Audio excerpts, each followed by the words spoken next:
Hey, so one of the biggest questions I get when I'm doing training on high stakes presentations is, how do you prepare for the actual in person conversation? And the preparation actually starts way before the presentation should even start to, to be formed. And I use a thing called a presentation brief. By the way, it's also a conversation brief. I'm going to kind of walk you through that. Before you even begin a presentation, especially if you're in a corporate environment, there's tons of stakeholders, you need to get clear on, am I creating the right presentation? All the time. I hear from folks who are like, oh my God, I just spent like the last 48 hours like in a fever dream putting together a pitch for my boss, only to find that when I gave it to them, they only needed 2 pages and all the other work I did just kind of went to the cutting room floor, which is terrible. It sucks. So what I want to walk you through today is one of the tools that we actually share inside the training. By the way, I'll give you a way to get these tools. There's a kind of a companion worksheet book that goes along with my book, which I'm holding right here because I'm going to use an example straight from it. But let's just talk about the conversation brief or the presentation brief because it can be used for both. So let me show you how this works. I'm going to walk through the sections and then I'll kind of tell you how to do each. One is, what's the situation, right? What is the current state of affairs that everybody would agree on? So it's like no controversy about what is actually happening. If you were to say, the situation is X, everybody around the table or, around the Zoom, whatever it happens to be, would be nodding yes. Why are you having this conversation?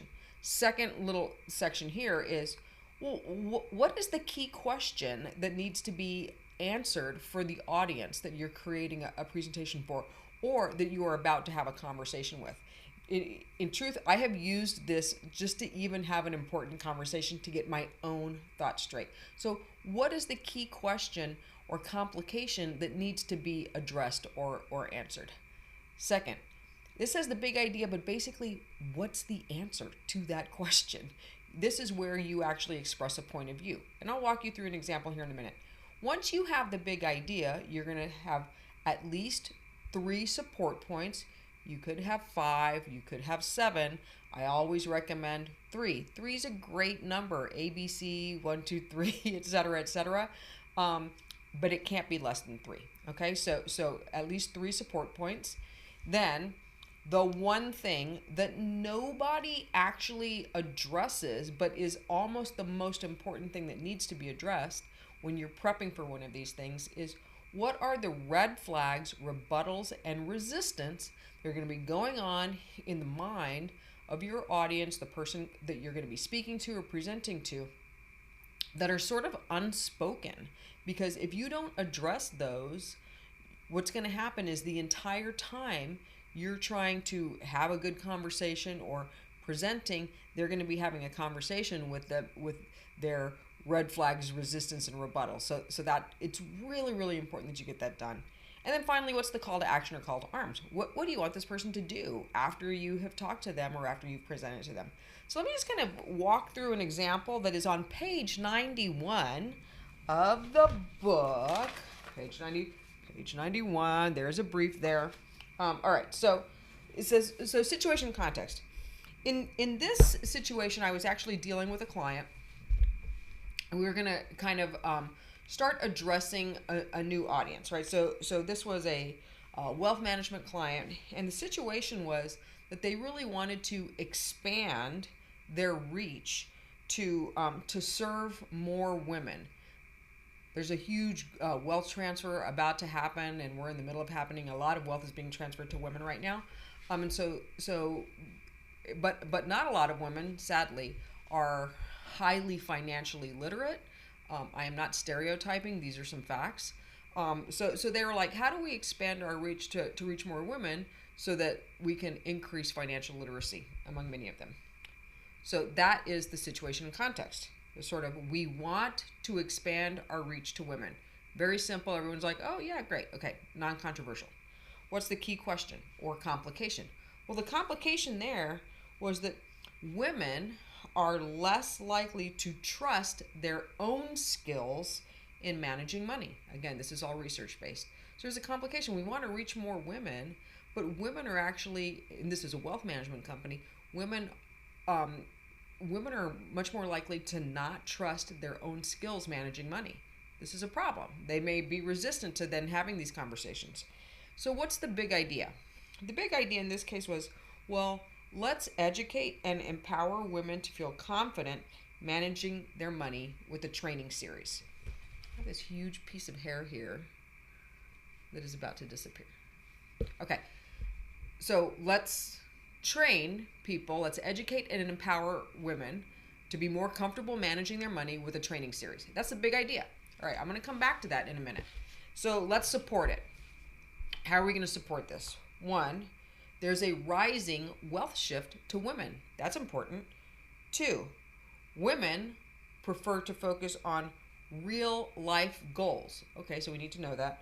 Three, women are likely to succeed with sound advice. So we're gonna hit them with a training series. We're gonna offer a training series to them. We know that there's a rising wealth shift. We know that they like to focus on real life goals, and we know that they're really likely to succeed if they get really good advice. So, but what are the red flags, rebuttals, and resistance? Well, in this case, there's not as many high net worth women as men. Women are harder to target, and women prefer someone who is personally recommended. So with this person, she was going to the heads of her organization to say, hey, let's offer a training series to women because there's a shift going on. They're likely to follow the good advice. They want real life actionable information. But she was aware that some of the resistance she might get from the folks that would approve this initiative is that there's not as many high net worth women right now as there are men, right? And they're harder to target, et cetera, et cetera. Okay. And then the call to arms, or the call to action rather, is let's build a training series just for high net worth women and include influencers as speakers, right? Okay. So I kind of want to break this down, right? So one of the things, the reason this is helpful is it makes the conversation very succinct. By the way, when you have the conversation, you sort of leave this out. You know this, but you're using the situation and context and the key question complication as a framing device for you to get really clear on what are you there to talk about. You go straight to the big idea. Another acronym for this is BLUF, bottom line up front. I walk into the boss's office and I say, hey, we want to educate and empower women with a training series on how to manage their money, specifically for high net worth women. We know that there's a rising wealth shift to women right now. So we would be at the leading edge of that and be able to kind of have more awareness. We also know what they want. They want real life oriented advice. And we know that from research that when they get that advice, they're very likely to succeed. So we want to position ourselves in their good graces as this wealth shift is happening, right? Now, I know in the back of my mind, I'm not going to bring it up, but I know in the back of my mind that, the boss might say, yeah, but there's not as many high net worth women as there are men. Okay, fine. I can say, no, they're not. But increasing year over year, we have found blah, blah, blah. So the reason I'm coming up with red flags, resistance, and rebuttals is so that I can prepare to do objection handling. I'm not going to mention that. So I'm going to say, we want to start this training series. We know that there's a shift going on. We know they like real life stuff. We know that they take advice well and are likely to be successful with it. And then I'm going to go straight to my call to arms, my call to action, which is, so let's build a training series specifically targeted to high net worth women. And we can use influencers as speakers to create that rapport. So I hope you're able to see sort of what I did. This is a very simple, very useful tool. You can use this to talk to your teenager. You can use this to talk to your boss. You can also use this to start to prepare to make a high stakes presentation, and that's what we use it for.